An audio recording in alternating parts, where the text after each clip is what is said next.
You know, the biggest difference between Soulja Boy and Tekashi 6ix9ine is that Tekashi 6ix9ine, and I said this before, I've done videos on this in the past, you can look it up. Tekashi 6ix9ine is a manufactured rapper. He has been created. He is doctored, meaning he's fake. Everything about him is manufactured. Okay? And the trolling antics was a part of his shtick, if you will. And that got him in jail. It got him in the feds, actually. And I compared Tekashi 6ix9ine to an old school rap group from the early 90s called the Young Black Teenagers. Look it up. Young Black Teenagers was a group of white boys who were also manufactured. And actually, ironically, a black man created the ideology of the Young Black Teenagers. And actually, this guy was tied into Public Enemy. But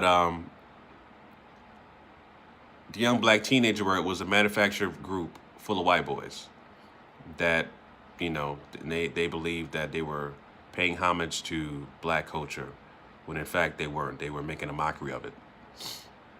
And the biggest thing about that was, again, it was created. That group was basically was created by a black man. But, you know, in comparison to Tekashi 6ix9ine, same thing, because, you know, prior to his arise on the scene from 2017 to 2018, before that, the whole ideology of 6ix9ine didn't exist. He didn't have no face tats, no tattoos at all. He was a goddamn a Mexican from Brooklyn. That's all he was. Had no ties to hip hop whatsoever. So in contrast to Soulja Boy, he is the godfather of trolling. Point blank and simple. The godfather of trolling, and he had birthed the way of these new wave rappers. Can't deny that.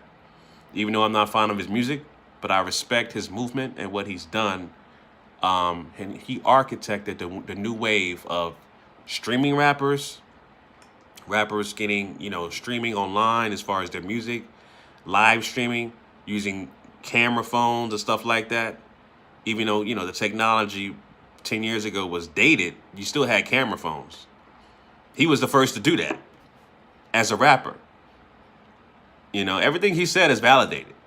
And he was the first troll, even though the term troll wasn't used back in the day when he first started. He was the first troll for him to, you know, be a guy to exaggerate and extend the truth or have truth, stuff like that, just to gain attention and notoriety. He is the architect and the godfather of that. And that's Soulja Boy. And his interviews shows, because this guy is extremely entertaining, infectious personality, can actually talk very well. Just an entertaining dude overall. And he's still young. He's like 28, something like that. Still very young. You know what I mean? But he's considered old school to a lot of these new wave rappers. You know what I'm saying? But he paved the way. Directly or indirectly, Soulja Boy paved the way. So I have to give him props on that. And, you know, in comparison to a guy like 6ix9ine, who's 6ix9ine, again, got his style as far as the trolling tactics, got it from Soulja Boy, aka Young Draco, Big Draco. You know what I'm saying? So I just gotta, you know, I just watched this interview Soulja Boy did on BigboyTV. All his interviews are very entertaining, man. The one that set it off was the one on the Breakfast Club, and then the one on Everyday Struggle.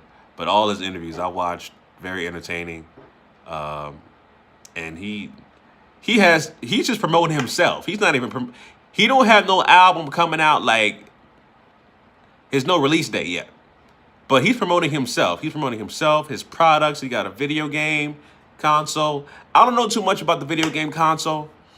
I'm gonna look into it, but he's promoting that, and all of his businesses and his side hustles or whatever.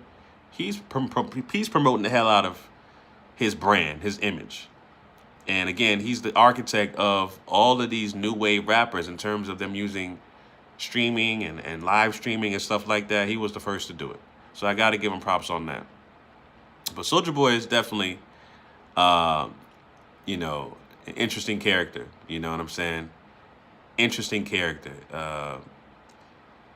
Even to the point where, you know, his music, like I said, I'm not a big fan of his music, but he was the first person also not only to be a troll, but to, I guess you could say, ride certain waves that are popular, you know? And that was adopted by Drake, right? If you notice, like in the interview in the Breakfast Club where he was talking about, yeah, I'm from Bompton.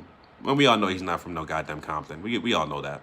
Yeah, I'm from Bompton, right? But then you go on his live stream, he's talking to Young Tato from Chicago, and he's talking about folk. Now, that's Chicago slang. So he's trying to adapt to whoever he's around or whatever city he's in. Same thing with Drake. Drake ain't Jamaican, but he has a whole bunch of goddamn Jamaican-influenced songs on his albums, right? Because he likes to ride the wave of the Caribbean culture. You know what I'm saying? So that all the shit that Soulja Boy talk about, facts, straight up. So yeah, those are my quick thoughts about Soulja Boy, man. Young Draco, very entertaining dude, especially the interaction he had with Famous Dex. That's the first ever dude to actually fight virtually over a goddamn phone. That's hilarious, man. Somebody got to do a parody on that. That's fucking hilarious. But yeah, those are my thoughts about that, family. Leave your comments down. Let me know what you guys think about Soulja Boy. I mean, you know, I'm not a fan of his music, but I respect him being the entertaining guy and the persona that he is in the hip hop world. I respect that much more than I respect somebody like Tekashi 6ix9ine, who's completely manufactured, straight up. So those are my thoughts, family. Leave your comments down below. Let me know what you guys think.